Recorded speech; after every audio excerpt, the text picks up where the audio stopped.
Hi, hello friends. இந்த வீடியோவில் blood relation basics தான் படிக்க போகிறோம் for bank exam and other competitive exams. First நம்ம இங்கே இருக்கோம் அப்படிங்கிறத அஷ்யூம் பண்ணிக்கோங்க சரியா. ஸோ இது வந்து கேர்ளாக இப்போ நான் வந்து அஷ்யூம் பண்ணிக்கிறேன். அப்போ நமக்கு கூட பிறந்தவங்க இருப்பாங்க இல்லையா. இப்போ பிரதர் இருப்பாங்க, இல்லைனா சிஸ்டர் இருப்பாங்க, இந்த மாதிரி கரெக்ட். ஸோ நம்ம கூட பிறந்தவங்க நமக்கெல்லாம் வந்து மேரேஜ் ஆகும். அப்போ என்னது, ஒரு புதிய ஒரு ஃபேமிலி உள்ளே வந்து என்ட்ராகும். ஸோ அதை வந்து நம்ம இப்போ லேட்டரான் பார்க்கலாம். இப்போ நம்ம ஃபேமிலி வந்து பார்ப்போம். ஓகே, அப்போ நம்ம ஜெனரேஷனில் வந்து பார்த்திங்கன்னா நம்ம இருப்போம், நம்ம கூட பிறந்தவங்க இருப்பாங்க. அண்ட் இப்போ இவங்களுக்கெல்லாம் மேரி ஆகும்போது அந்த ஒய்ஃபு ஹஸ்பண்ட் ஸோ அந்த மாதிரி வரும். இப்போது நமக்கு அப்பா அம்மா இருப்பாங்க இல்லையா. ஸோ ஒரு ஆரோ போட்டு இங்கே நம்ம அப்பா அம்மாவை வந்து மென்ஷன் பண்ணிக்கலாம். ஸோ இப்போ இவங்க ரெண்டு பேருமே வந்து மேரீடு கப்பிள்ஸ். அப்போ நீங்கள் என்ன பண்ணிக்கோங்கன்னா இந்த மாதிரி ஒரு சிம்பிள் யூஸ் பண்ணிக்கோங்க. அப்போது நமக்கு பார்த்தோன்னே தெரியும் இது வந்து மேரீடு கப்பிள்ஸ் அப்படின்னு சொல்லிட்டு. சரி, அப்பா அம்மா இருக்காங்க. இப்போ அம்மாவுக்கு வந்து கூட பிறந்தவங்க இருப்பாங்க, அப்பாவுக்குமே வந்து கூட பிறந்தவங்க இருப்பாங்க, கரெக்டாக. அப்போ நம்ம என்ன பண்ணலாம், கூட பிறந்தவங்கள மென்ஷன் பண்ணுறதுக்கு இந்த மாதிரி ஒரு லைனை நம்ம யூஸ் பண்ணிக்கலாம். இப்போ அப்பா அம்மா இருக்காங்க. ஸோ அப்பாவுக்கு வந்து பார்த்திங்கன்னா அப்பா அம்மா இருப்பாங்க, அம்மா இருக்காங்கன்னா அம்மாவுக்கு வந்து அப்பா அம்மா இருப்பாங்க. இது நம்ம இங்கே எல்லாருக்குமே இப்படி போட்டுட்ருக்கணும்னு அவசியம் இல்லை. ஏன்னா இப்படி ஒரு ஆரோ போட்டிருக்கோம், இவங்கெல்லாம் வந்து கூட பிறந்தாங்க. அப்போ நமக்கு தெரியும் இவரோட அப்பா யார், இவர் தான். இவங்களோட அம்மா யார், இவங்க. ஸோ அதை நம்ம பார்த்தோன்னே கண்டுபிடிச்சிக்கலாம் சரியா. சரி, அப்போது இப்போ நம்ம இங்கே இருக்கோம். நமக்கு இவர் யார், தாத்தா இல்லையா. இது பாட்டி, தாத்தா பாட்டி. சரி, இப்போ இங்கே கூட பிறந்தவங்கலாம் இருக்காங்க. இப்போ இவங்களுக்கெல்லாம் மேரி ஆகும்போது இவங்களுக்கு குழந்தைங்க இருக்கும், கரெக்டாக. ஸோ இந்த மாதிரி இருக்கும். ஓகே, ஸோ இது வந்து ஒரு ஜெனரேஷன் சரியா. நம்ம தாத்தா பாட்டி அவங்கெல்லாம் ஒரு ஜெனரேஷன். அடுத்த ஜெனரேஷன் யார், நம்ம அப்பா அம்மாவுக்கு கூட பிறந்தவங்க அவங்கெல்லாம் வருவாங்க, அங்கிள் ஆன்ட்டி அப்படி வரும். நெக்ஸ்ட்டு வந்து பார்த்திங்கன்னா நம்ம கூட பிறந்தவங்க அண்ட் மேரி ஆகிட்டு வரவங்க, ஒய்ஃபு அண்ட் ஹஸ்பண்ட் அந்த மாதிரி வரும். நெக்ஸ்ட்டு ஜெனரேஷனில் அவங்களோட பிள்ளைங்க வரும் சரியா. ஸோ இந்த மாதிரி ஒரு ஸ்டெப்பாக நீங்கள் வந்து எழுதணும். இப்போது அப்பா இருக்கார், இது நமக்கு யார், தாத்தா. அம்மாவோட அப்பா, இது நமக்கு யார், தாத்தா இல்லையா. அப்போது இதுவும் தாத்தா தான், கிராண்ட் ஃபாதர். அப்போ நீங்கள் இங்கே வந்து ரெண்டு வேர்ட் நமக்கு வரும், பட்டர்னல் மேட்டர்னல் சரியா. பட்டர்னல் வந்து அப்பா வழி சொந்தத்துக்கு நம்ம பட்டர்னல் யூஸ் பண்ணணும். இப்போது நம்ம இங்கே இருக்கோம், அப்பாவோட அப்பா நமக்கு தாத்தா, கிராண்ட் ஃபாதர்.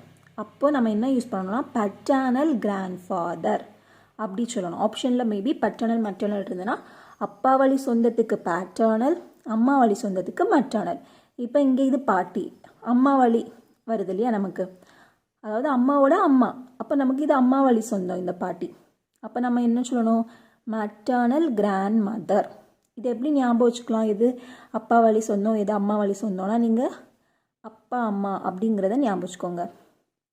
ஸோ அப்பாலாம் அந்த பீங்கிறது இங்கே பட்டர்னல், அம்மாலாம் அந்த எம் இருக்கா, ஸோ மெட்டர்னல். ஓகேவா. சரி, இப்போ நம்ம அப்பா அம்மா கூட பிறந்தவங்களாம் நமக்கு யார் வரும்னா அங்கிள் ஆன்ட்டி அந்த மாதிரி வரும் சரியா.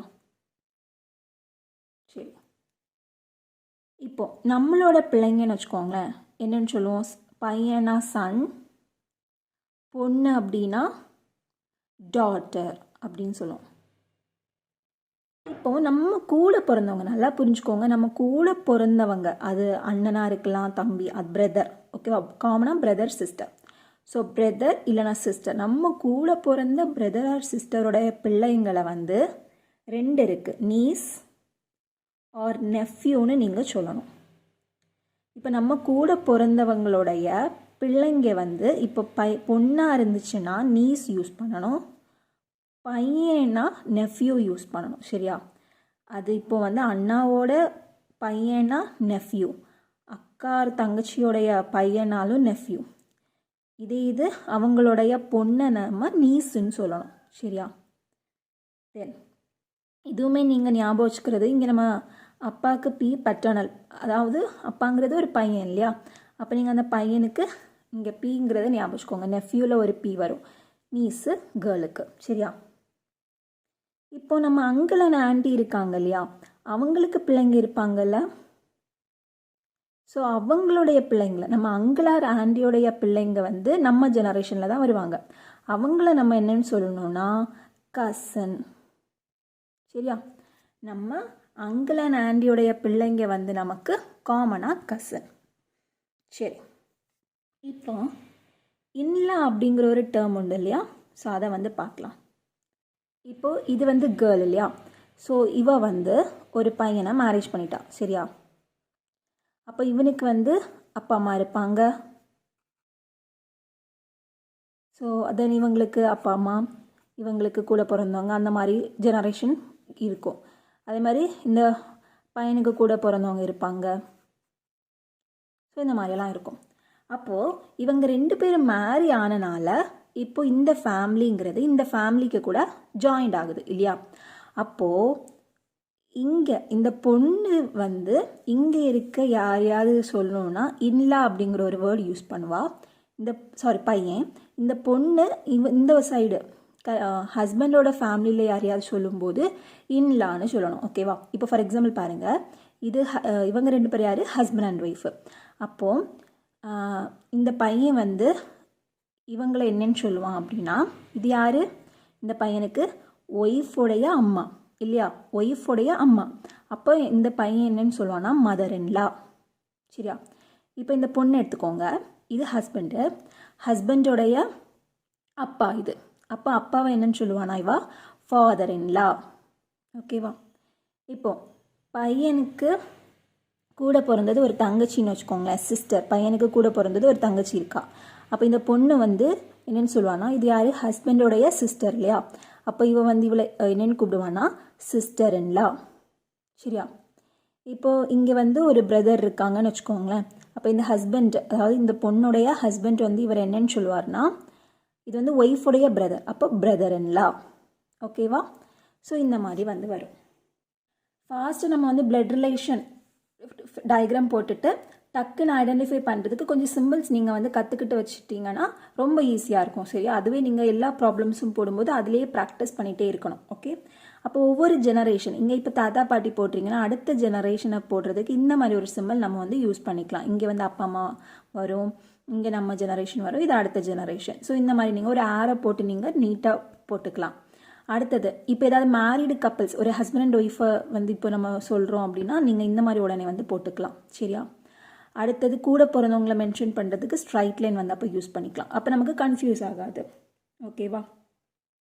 அடுத்தது கேர்ளா பாயா அப்படிங்கிறதும் நம்ம வந்து மென்ஷன் பண்ண வேண்டியது ரொம்பவே இம்பார்ட்டண்ட்டாக இருக்கும். அப்போ இப்போ ஒரு for example Q is a father அப்படின்னு சொல்லியிருக்காங்கன்னு வச்சுக்கோங்களேன். அப்போ கியூங்கிறது ஒரு பையன் நமக்கு தெரிஞ்சு போச்சு. அப்போ நீங்கள் பையன் பாய் ஆர் கேர்ளுக்கு வந்து ஏதாவது நீங்கள் வச்சுக்கலாம். லைக் வேணும்னா ஃபீமேல் எஃப்னு போட்டுட்டு மேலுக்கு எம் அப்படின்னு நீங்கள் போட்டுக்கலாம். அப்போ என்ன வரும்? கியூ எம்னு போட்டுக்கலாம். இல்லைனா பாய்க்கு பி, ஜி கேர்ளுக்கு அப்போது கியூபி அப்படி போட்டுக்கலாம். அப்படி இல்லைன்னா ஒரு ப்ளஸ் ஆர் மைனஸ் நீங்கள் யூஸ் பண்ணிக்கலாம். ப்ளஸ் வந்து கேர்ள் ஆர் பாய்க்கு, மைனஸுங்கிறது கேர்ள் ஆர் பாய், ஏதாவது ஒன்றுக்கு நீங்கள் ஃபிக்ஸ் பண்ணிட்டீங்கன்னா அதை வந்து மென்ஷன் பண்ணலாம். ஆர் ஒரு பாக்ஸ் அண்ட் சர்க்கிள் யூஸ் பண்ணலாம். பாக்ஸ் வந்து பாய்க்கு, சர்க்கிள் வந்து கேர்ளுக்கு யூஸ் பண்ணிங்கன்னா கியூங்கிறது போட்டுட்டு ஒரு பாக்ஸ் போட்டோன்னா இது நமக்கு மேல் அப்படிங்கிறது நமக்கு தெரியும். சரியா? மேக்ஸிமம் இது யூஸ் பண்ண பாருங்கள். இது வந்து ரொம்பவே ஈஸியாக இருக்கும். நமக்கு போடுறதுக்கும் ஃபாஸ்ட்டாக இருக்கும். அண்ட் பார்த்தோன்னே நமக்கு கெஸ் பண்ணிடலாம் இது மேல் அப்படிங்கிறது. ஓகேவா? இப்போது எம்எஸ்ஆ மதர், அப்போ நம்ம என்ன போடலாம்? எம் போட்டுட்டு ஒரு சர்க்கிள் போடலாம். ஸோ இந்த மாதிரி ப்ராக்டிஸ் பண்ணுங்கள். சரியா? ஓகே. ஸோ ஒரு 5 டிஃப்ரெண்ட் டைப்ஸ் ஆஃப் கொஷின்ஸ் இருக்குது. அப்போது நம்ம டைப் 1 இருந்து டைப் 5 வரைக்கும் நெக்ஸ்ட் வீடியோவில் படிக்கலாம். இப்போ இந்த பேசிக்ஸ் வந்து நல்லா கற்றுக்குவோங்க. அப்போ ப்ராப்ளம் வந்து ரொம்ப சிம்பிளாக இருக்கும்.